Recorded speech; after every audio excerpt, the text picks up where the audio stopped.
السلام عليكم ورحمة الله وبركاته.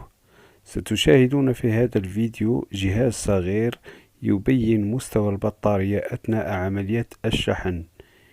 إذا تابعونا إلى آخر لقطة في الفيديو. إذا كما تلاحظون هذه مكونات هذا الجهاز الصغير. كما تلاحظون استعملت 6 ليدات مختلفة الألوان. الليدات التي تضيء باللون الأحمر هي مستوى الضعيف، والليدات التي تضيء بالأصفر هي مستوى متوسط، ثم الأخضر بالنسبة للمستوى المرتفع.